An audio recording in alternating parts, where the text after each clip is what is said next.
Welcome to Stress 101, a presentation of the Stress Management Clinic of Northwestern University Counseling and Psychological Services. The Stress Management Clinic serves as a resource for students who are experiencing problems such as anxiety, concentration difficulties, procrastination, or other forms of distress which arise in connection with personal or academic stressors. The Stress Clinic provides opportunities for students to identify physical, emotional, or other symptoms that are indicative of stress.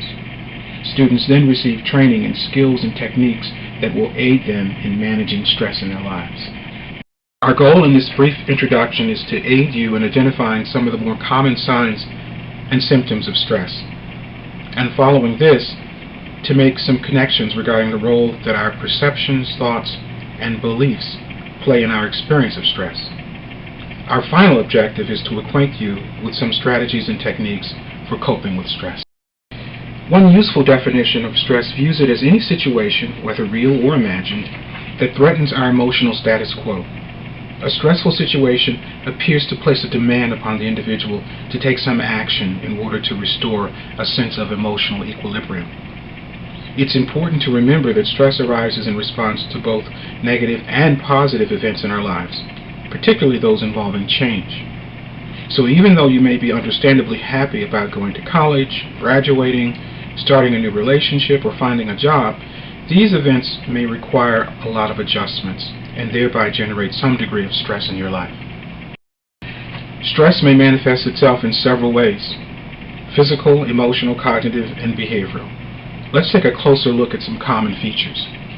Some of the more common physical stress symptoms include muscle tension, headaches, stomach problems including nausea, constipation, or diarrhea, sleep difficulty that may result in insomnia or in frequent awakening during the night, appetite disturbance in the form of overeating or eating very little, rapid breathing, racing heartbeat, and sweating are also common features. Emotional stress symptoms may take the form of feeling overwhelmed, agitated, irritable, and tearful. Chronic or prolonged stress may also put an individual at greater risk for depression. Cognitive stress symptoms include increased worrying, decreased concentration, impatience, forgetfulness, confusion, a negative or pessimistic outlook, and procrastination.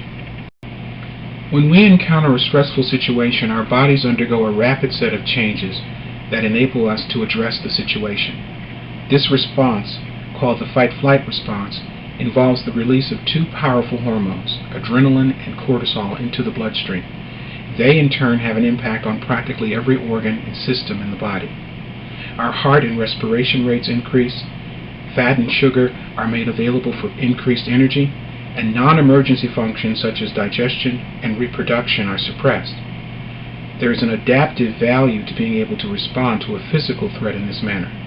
The problem is that the kinds of threats that we encounter today are not likely to be the lions and tigers and bears that preyed upon our early ancestors, but rather things like deadlines, roommate conflicts, illnesses, and relationship problems. Prolonged or chronic stress has been found to be a factor in premature aging, weight gain, and a number of stress-related disorders such as allergies, migraines, eczema, hypertension, and even rheumatoid arthritis. A thing is neither good nor bad, but thinking makes it so. This quote from Shakespeare nicely illustrates the role that our perceptions play in our response to stress. It has signified to many down through the years that none of us views reality with 100% accuracy. Rather, we all view the world through our own particular filters or lenses. The lenses through which we view the world are shaped by the interaction of our biology and our experiences. Together, these two factors constitute our perspective, and to a great extent we are all prisoners of our perspective, which makes us vulnerable to errors in perception that contribute to stress. According to several cognitive theorists, how we view a situation, that is, our thoughts about the situation and the meaning that we ascribe to it, has everything to do with the degree to which the stress response is activated. Based on the pioneering work of Albert Ellis and Aaron Beck, David Burns identified several thinking errors that promote stress and anxiety. All or nothing thinking, that is, looking at things in absolute black and white categories, overgeneralization, viewing a negative event as a never-ending pattern of defeat. Mental filter, dwelling on the negatives and ignoring the positives in a situation. Discounting the positives, insisting that your accomplishments or positive qualities really don't count. Magnification or minimization, blowing things way out of proportion or shrinking their importance. Challenging distortions involves asking yourself some hard questions. Is this thought or belief true? Am I jumping to conclusions? What evidence do I actually have? Is there another way of viewing the situation? What would I tell a friend if they were in this situation? What's the worst that could happen if in fact this were true or accurate? Decide how to deal with the source of your stress. If the distortion is the root of the problem, you can recognize it and begin to let it go. If the problem is real, are there practical steps you can take to begin to cope with it? The relaxation response is the term coined by Dr. Herbert Benson to describe the inborn set of physiological changes that offset the fight-flight response. Activation of the relaxation response results in decreased oxygen consumption, muscle tension, heart rate, blood pressure, and respiration.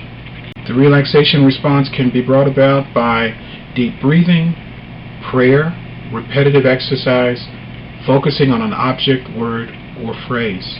Begin by sitting quietly in a comfortable position and closing your eyes. Focus your attention on your breathing.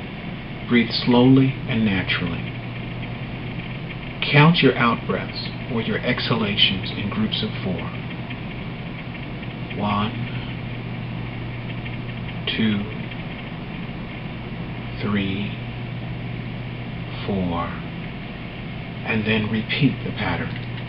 Assume a passive, non-judgmental, non-critical attitude about thoughts that come to mind. Don't worry about getting it right.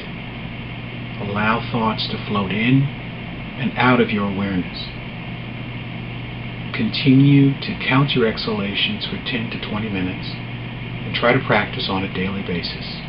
Finally, self-care is an important but often overlooked component of stress management. Engaging in pleasurable activities such as listening to music, spending time with friends, or exercising has multiple health benefits. Meditation and prayer are healthy ways of reestablishing balance and finding peace in times of stress and uncertainty. We hope that you found this introduction to the Stress Management Clinic helpful and invite you to return to our homepage to register or find out more information about our groups. Thank you.